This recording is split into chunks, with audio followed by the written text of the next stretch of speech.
argaa dhageettii torban kanaa keessumaa qabadhee isinii dhiyaadheetan jira. Keessumaan keenyarraa luba birraa jedhamanii marii dhimma aadaa Oromoo yookaan immoo argaa dhageettii Oromoo aadaa irratti xiyyeeffatee waliin goonaa hubannoo aadaa irraa qaban nuuf kennanii gamanumaan gara luba birraatti marii keenya jalqabnaa. Luba birraa baga nagaan dhuftanii waamicha keenya kabajanii waltajjii dhimma aadaa irratti mariin waliin godhuudhaaf galata isinii galchinaa maqaa argaa dhageettii Oromootiin. Mee gabaabsaatii of beeksisaa dhaggeeffattoota keenyaaf yookaan hordoftoota argaa dhageettii Oromootiif of beeksisaa. Nilleen baay'ee galata isiniif galchaa kana waan keessumaa waan aadaa kana nagaafatanii fi galatan isinii galchaa. Egaa duraan dursee akkuma jettetti maqaan kooti. Luba birraa mee eessatti dhalattanii? Dhaloonni koo achuma karaa naannoo Finfinnee sanii Yeekkaadha. Finfinneen Yeekkaan kun irraa egaa durii kiiloomeetira Piyaasarraa calqabama Mazagaajaa Beettii kan jedhamu sanirraa achi ka'ee karaa mangadii kana fudhateetti deemee karaa Arraalloo kana faa Kodabee kana faa ol fudhatee Mikaa'elluu Shoolaa keessa kan jiru Yeekkaadha. Anduuyyuu kun hundumtuu Yeekkaadha jechaadha Finfinnuma keessa bakka daaressuun jechaadha. Mee maqoonni biraa Yeekkaan maqaa lafaati moo maqaa gosa achirra jiraatu ture? Yeekkaan nama jedhan maqaadhaan beeftee laftee maqaatiin waamamtee. Yeekkanis daroo kan jedhame Yeekkanii fi madaroon obboleewwan jedhu asitti beekamu jechaadha. Yeekkaan kun bakka baay'eetti addaan baheetu Yeekkaa Boolee, Yeekkaa Arrabsaa, Yeekkaa Dhaafoo kan jedhamu naannoo san keessa baay'eetu jira jechaadha. Akkuma Yeekkaa kanaan kan yaamamu. Durritti immoo namoonni Yeekkaadhaan fuulduraaf haaraa godhanii wal dhaabassan dara Tufaa Xabalee fa'aa jedhanii ooyaaman naannoo hunduu bakka achiin kan beekamu akkasitti dhaabbataa jechaadha. Deemee egaa Yeekkaan gosa ta'e jechuudha maqaa gosaa ta'e. Gosti Yeekkaa kuni abbaan isaa yookaaniin garamitti yaamama moo Tuulama moo Yeekkaan gosa kamitti achi keessa? Tuulama Maccilleen keessa inuma jira. Anuyyuu Tuulamaa fi Macca. Egaa amma eessa jirtu? Eessa jiraataa jirtu amma? Amma biyya Ameerikaa keessan jiraachaa jira. Ameerikaa isteeta kam jirtanii? Isteeta Filooridaa Taampaa jedhamu. Ayyee luba birraa gabamatti amma mee gamanumaan qophiin argaa dhageettii Oromoo dhimma aadaa Oromoo irratti kan hojjetudha. Dhimma aadaa Oromoo namoota akka keessanii namoota waa'ee aadaa keessa bulan aadaa keessa turan abaabayyuu akka kayyuurraa waan dhaga'anii waan arganii dhaloota haarawaa barsiisuudhaan akka gahee ofii yookaan immoo beekumsa aadaa dhaloota takka dabarsanidha. Nutis dhufnee kan isinirraa barachuu fi isin mee aadaa kan akkamitti ibsitan isin? Aadaa kana egaa akkuma biyyaatitti akkuma dhalootatti akkuma kanan dhaga'ee kanan ibsuu fi booda immoo qormaata keessa galee too kanan baradhisin jira. Mee dura achuma kanan ittiin dhaladhee ittiin guddadhee namoonni aadaa kana akka ilaalan safuu jedhanii aadaanii fi safuu wajjin deema. Aadaan kun jireenyuma namaati. Jireenyuma nama bar tokko jiraatee ijoollee isaatti gad dabarsee darbu. Ijoolleen sun immoo irraa fudhattee ijoolleetti dabarsaa deemtu. Kuni keenya keessa ga'anii dhageettumaan kan fuunee dubbifnu hin argine. Abbaa keenyarraa haadha keenyarraa kan dhageenye baay'eetu jira jechaadha. Aadaan kun egaa waggaa tokko diddiiramutu baay'ee jira. Diddiiramu jechaan waggaa deebi'ee dhufa.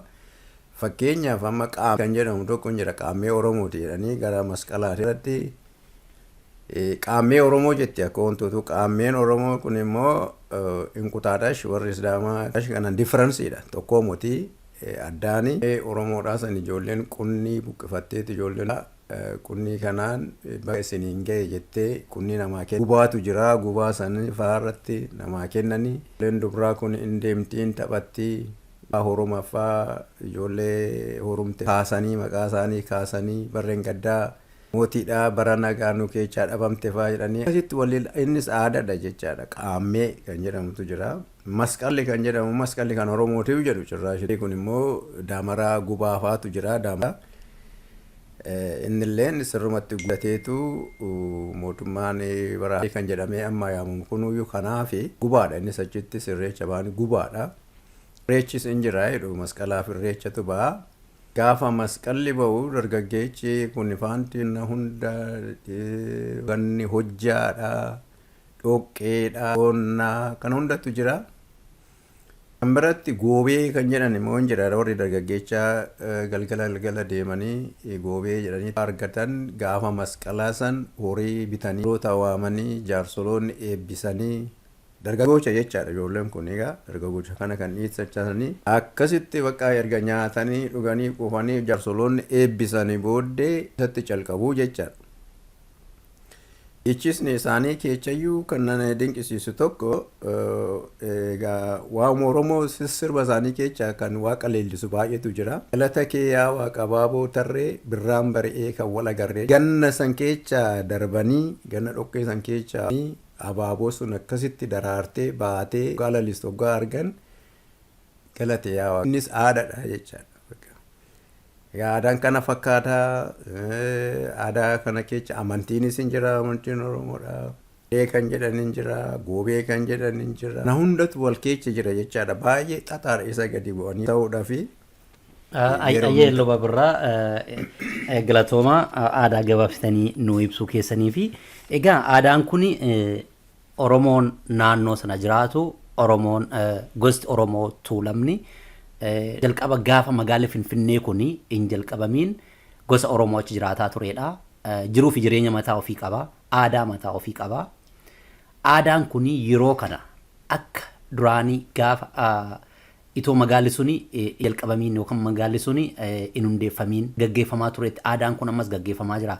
Karaa biraatiin immoo isin achi keessa jiraataa turtanii achi dhalattanii achi guddatanii sirnoota darbanillee sirna Haile Sillaasee illee akka argitanii sirna Dargii isa akkasuma argaa turtanii aadaan achitti godhamu kun uummanni Oromoo gosa keessa waan na dhufe dhiibbaan aadaa kanarratti dhufe maalidha jettanii yaaddu?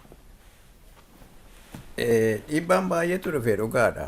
Aadaan baay'ee kan dureecha jiraa jedhu isaanuu warrumti ani beeku akka ofaantu abbaan koofaa ofaan dhammara kan jiranii. Kan dureecha jiraa jiru. Kan dursan baay'ee hawwuu kan dursan baay'ee jalaa fashalaa deemaa jechaadha baay'ee. Oduu godhatanii hin barbaadu akka ittiin godhanne jibbatu irra jiraa jechaadha hin jibbamanii warra duubatti hafame jechuun jira. Biraa kan irratti dhufeetoo jiraatu sun gaarii itti fakkaata. Garuu haa ta'u malee waanuma godhan fakkaata malee sanis inuma godhu warri godhatu hin jira mana keessatti. Yaana kanafaa jaarsoloonni keecha'u dubartoonni namni hoggaa wal hoorumu aaduma isaanii saniin kadhannaa aarsa ergatanii kan fuudhu isaa nuun dhalootuma koo keessatti amma biyyaa gala deemuttu baruma dargeessan hundumaa keessayyuu namoonni qotatee horatee galfata. Jigii kan jedhamtu faatu jira. Jigiin kun maali namoota kadhatii darbaa faalleen kadhatu namni maasaa guddaa qabu lafa guddaa qarii galfachuudhaaf akkasitti wal qalqaaranii walirra hojjetu jechaadha. Tonni egaa amma ergan biyya kana tureetoo deemeyyuu haftuu hin jirtu namni akkasii sunis baay'ee dhiphachaa deema. Kan dhufeetootti namatti galeeyyuu waliin beekanii waliin beeknu jedhachi jiru. Nuu bakkuma itti dhaladheetoo guddadheeyyuu dhaqeetoo laaluun faatadha xiqqoo jechaadha. Nama wajjin malee karaarra dabarteetoo deemtu. Ni dhiibbaa guddaadha jechaadha namoota sanirratti. Isaanuu haasaan baay'eedha kan iyyanii. Egaa dhaloota tokko irratti darbaatoo waggaa deemu dhiibbaan akkasitti dhufaa jechaadha. Kan ofiiqaa kan biraasan fudhachaa waggaa deemuu hin danda'amaa jechaadha. Yoo abbaan jabaatee. Aadaan dhabamuu kanaaf fakkeenyaaf keessaayyuu gaafa magaalli takka ijaaramaa deemu gaafa magaalli guddataa deemu magaala sanatti namoonni keessaa ba'anii sitti dhufanis. Namni yookaan sabni biraa gaafa magaala sanatti dhufu aadaa biraa qabu kan afaan biraa qabu aadaa achi jiru sana afaan achi jiru sana balleessu irratti fakkeenyaaf Finfinnee irratti gaheen inni tapha sana jiraatan biyya Itoophiyaa keessa jiraatan dhufan magaala sanatti galuun aadaa ofii fidanii dhufuun aadaa Oromoo irratti hacuuccaan inni godhe akkamitti ibsitu? Inni immoo gaaffiin qabu dhugaadha. Baay'eedhaan laaluun hin danda'ama.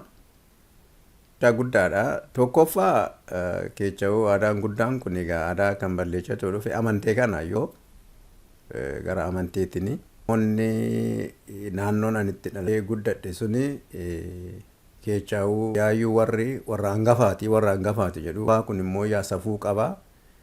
Ayyaana sabachuudhaafis waan seeyee qabu jechaadha warri hangafaa kun. Hangafni suni oduu jiru namni biraa eebbisuulleen hin danda'u godhuulleen. Hangafni sun hoggaa du'elleen ilmoo hangafaa xinnaalleen hoggaate umuriin isaatilleen xinnaa hoo ta'e seeyee qabaa jechaadha. Mirga qaba jechaadha eebbisuu aadaa san safuu san guutuudhaaf jechaadha. Inni sun hoggaa ijoollee ta'e ganaa guddachuulleen hoggaa baatee nama biraatiif dabarsuudhaaf hoggaa barbaadu na ooffalchi jedhee gaafataa jechaadha namichi. Si kennee dhaqee hoggaa na ooffalchitee hoggaa jedhee si ooffalchi hoo jedhe malee itti darbeetu wanna godhuu barbaadu san kadhannaalleen haa ta'u haasaa gaggeessuulleen haa ta'u waan san ooffalu malee mirga fudhatu malee darbee wanta godhu san hin godhu jechaadha. Kuni baay'ee nama dinqisiisa. Keecha'uu yeroo ammaa kana keessatti liidarshiipii korraapshin kan ta'e kana fa'aa keessaa'uu balleessuudhaaf akkamitti namatti tola. Adama wal dhaga'uudhaa dadhabuun kuni aadaa san dhabuurraa kan ka'eetu dhufaa jechaadha akkasitti. Gallakkisee tokkotti darbaa hoggaa deemee mistoo jedhamu waxii adda addaa walitti naqamee garaa nama dhukkubsu tokko akkas fakkaata jechaadha. Galatoomaa amantaan aadamuusaa tokko amantaan dhiibbaa irratti qaba. Afaan saba biraa dhufee achitti ittiin afaan hojii naannoo sanaa ta'uudhaan yookaan immoo afaan magaala sanaa ta'uudhaan afaan naannoo amma sabni kun jiraatu sabni Oromoo jiraataa ture irra caalaa qabachuunsaa afaan saba biraa irratti balleessuudhaaf gaheen inni taphate akkamitti ilaaltani? Inni tokko waan guddaan tokko afaan gaheen isaa kun tokko timirtii wajjiniin deema jechaadha. Tokko wajjiniin kan deemu sitti mee ture. Egaa ortodoksii kan jedhaa dhufu innis timirtii sochii qeessonnoo wajjiniin dhufanii kan nama afaan sidaamaa saniin baratu jechaadha. Namni baratee alatti bahee mucaan kan baratee yoo deebiitti hoggaa galee immoo maatii ofii wajjin warra ofii wajjin afaan Oromoo kana haasa'a jechaadha. Dhiibbaa qaba ijoollee irrattis jechaadha xiqqoo. Ala hoggaa bahee kan ittiin baratu waan biraati. Manatti hoggaa galitti jiraate kan ittiin jiraatu kan biraati. Nama lama ta'aa guddataa jechaadha mucaan sun hoggaa achi deemu. Achi hoggaa deemu immoo hojiinis itti galuudhaafis baratee hojjaa galu kanaani achis hojii san keessa laxa jechaadha. Tootaalee namichi suni already transformii ta'echa deemu ofii isaatiifuu gala. Deebisee hoggaa gara ofii warra ofiitti warra waan tokko hin qabu jechaadha. Akkitti dhiibbaa guddaa qabaa jechaadha. Maal godhaa nama baratee fi nama hin baranne san addaan ba'a. Barate suni gara warra sidaamaa kun akkasitti of lakkaa'ayyo. Maqaa kan diddiirratu fa'aa baay'eetu jira. Kolfuunis namatti kolfuunis hin jira akka itti dubbatan aksanee tabtaabbaa afaa kan jedhamutu jira. Tabtaabbaa gaallaa jedhan jira shittooyyuu.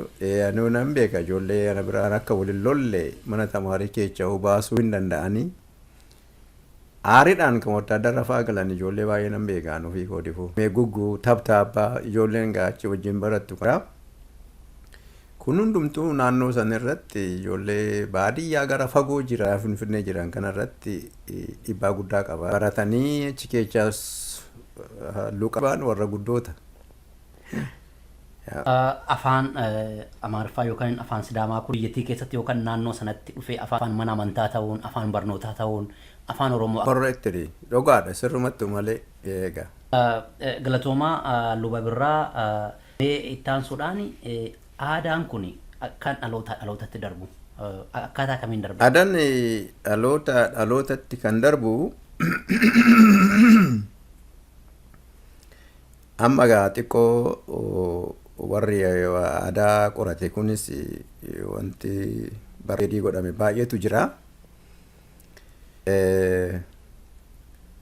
Isa kanas xiqqoo itti fayyadamuudhaa fi aadaan aadaa lamaan darbaa jedhu waan lamaan tokko tiraadishiniidha jechaadha. Tiraadishiniin suni ooraalidha kan afaan hin darbu warra dur jirurraa gaddarbee amma anuu kun har'a ga'u kana afaan kun afaan itti dubbadhu kun aadaadha jechaadha. Isa kanaayyuu anaayyuu mutii kan uumame keessattan aladhee jechaadha. Inni aadaadha jechaadha. Na amma anarra ga'u kanatti kan darbe kunuyyuu oral afaanin dhalootatti darbuu jechaadha. Afaanin dhalootatti darbu sun ijoolleen dhalattu isa keessatti dhalatti keessatti guddatti isa keessatti dubbatti isa safuusan fudhatanii safuun jedhamu sun isuma keessan hunda keessa barachaa dhufa kan jaarsa ta'u achi keessa gorsu achi keessa dhufa kan abbaa bulchaa ta'u achi keessa dhufa safuma san keessa dhufa jechaadha. Akkasitti bira ga'ee jechaadha amma nu ga'utti. Tiyaa akka wantoota bara Nugusa Minilik jedhu san fa'aa jiraatti ishiin baay'ee qabdi. Akka badiisatti ilaalti nugufni sun nugusa jedhanii nuuma beekna yaa ilma koo kanneen jetti gurra koo keessa jira naayyuu amma nan yaadadha. Na maaliif akkas jetti jedheetoo argasii amma gwaan laalu waan hin taanetti itti dhufaatoo deema jechaadha. Kan isaanii san kan ofii san asirratti namarratti dhiibaa hoggaa deeman akkasitti badaa jechaadha. Silaa kan biraa immoo aadaan tiraadishiniin kan darbaatoo deemu katabbiidhanii jechaadha. Katabbii sunilleen warruma barate san keessa afaanuma amaaraa kanaanuu kan darbee dhufu gaa afaanuma amaaraa kanaan xiqqoo katabbiin sunuu hin babal'anne. Kanattuuyyuu gizuma sanuuyyuu kitaabayyuu hoggaa barbaannu riferansiidhaan argannu nuuyyuu hoggaa barbaannuyyuu. Kanumti isaaniitu innumtuu haaraadha jechaadha. Haa ta'u malee dhiibbaa sanamuma san qaba jechaadha barnoota keessa galaatu hoggaa deema. Kana lamaaniin darbaa jechaadha tiraadishin ooraal tiraadishin. Eenyammoo guddaan gaa amma har'a ga'u kana dhufee qubee dhalootaa dhufee jedhanii akkasitti hoggaa. Which is very good inni gaa amma qubee suni tiraadishinii ooraalii san bichaa oduu hin ta'in riitin keessatti galuudha jechaadha. Warri aadaa tiraadishinii darbaa jedhamu kun reeridha amma biyya addunyaa biyya lafaa baay'eetuun argamu. Most people namoonni baay'een karaa riitin kana keessatti galaa deemaa jechaadha. Teknoolojii gizuma wajjin hin deemu jechaadha. Kan katabamu sun hundumtuu immoo dhugaa muti jechaadha. Dhugaanis hin jira kan dhugaan taanes hin jira warri sirriitti riisarchii godhaa rifiitii godhaa deeman jechaadha. Kan dhugaan taane san namoonni isaanii kan ofiitu kan hin taane kan namarraa fudhatamuus hin jira jechaadha baay'eedha. Sanigaa warri qorateema. Kanaafi kan namarraa fudhachuu hin dandeenye kan tiraadishin ooraalidhaan darbu san jechaadha. Inni achuma jira jechaadha warra sanirra. Isalleen fudhatanii gara ofiitti maqaa ofiitiin itti katabatanii kan godhanis haa jiraatu yoo ta'elleen warri aadaa ofii akkasitti afaan ofiitiin dubbatan sun mallee noo jiraate warri riisarchii godhu hoggaa barbaade kan katabame sanirra kan achi ooraal tiraadishinii jiru san hoggaa argatan keessa warri cultural anthropologist warri jedhamu kuni waan akkasii argatan itti gammadu jechaadha sirriitti. It is very fresh for them. Jana saba dhugaa akkasittaniif warri cultural anthropologist sun manuma koo kanaa yoo dhufanii manni koo kun aadaa reflecti godha jechaadha waan tokko. Akkanan itti nyaatu, akkanan itti bulu, akkanan itti taa'u, waan nyaadhu, waan irraa koo meeshaa mana koo keessa jiru waan tokko waan nanan ta'e san wanna koo sana reflecti godhaa jechaadha aadaa san. Isa akkanatti tola baay'ee.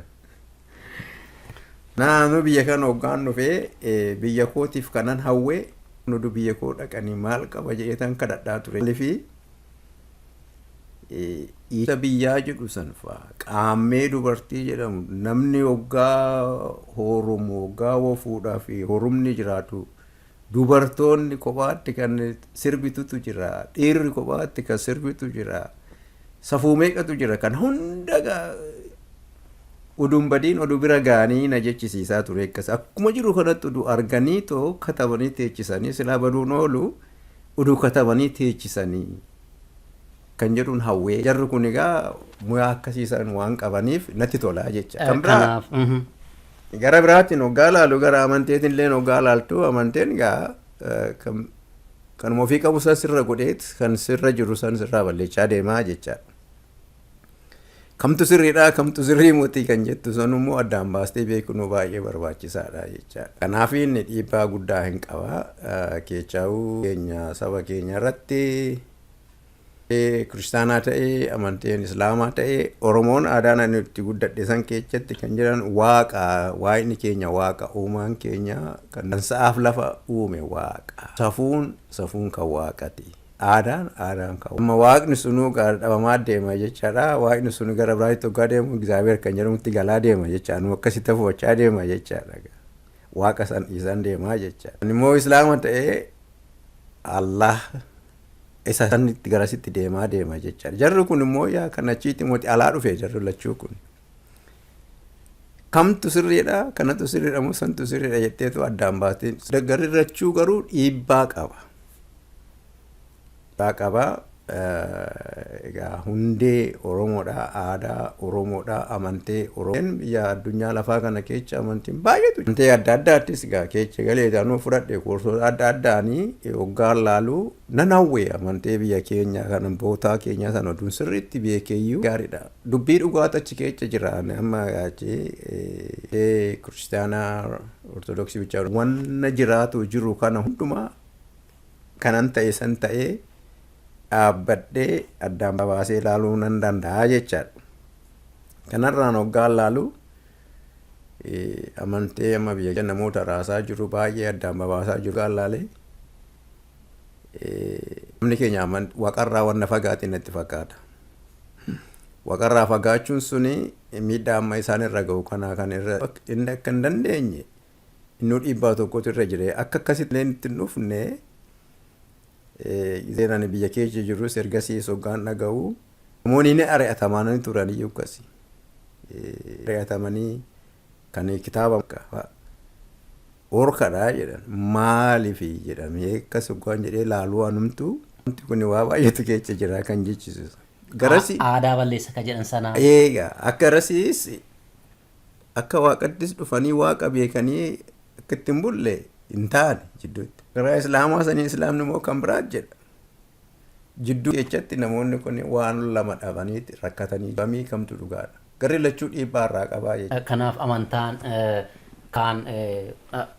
amantaa yookaan aadaa Oromootti dhiibbaa guddaa godheera jechuudha. Cuuccaan amantaan kana. Sirrumatti balee sirrumatti yaa. Galatoomaa luba birraa waltajjii argaa dhageettii Oromoo nu qoduu keessaniif maqaa argaa dhageettii Oromootiin isin galateeffannaa. Gaafii fi deebii keenya waa'ee barnoota aadaa kutaa jalqabaa isin waliin kennu asumarratti muraatii yeroo ittaanu akkanuma sagantaa biraanii akka itti fuftanii nu barsiistan isin yeroo kanatti waan beektan nu qooduudhaa fi eeyyamamaa taatanii argamtanii jirtanii maqaa argaa dhageettiitiin qabduun isiniin jedha.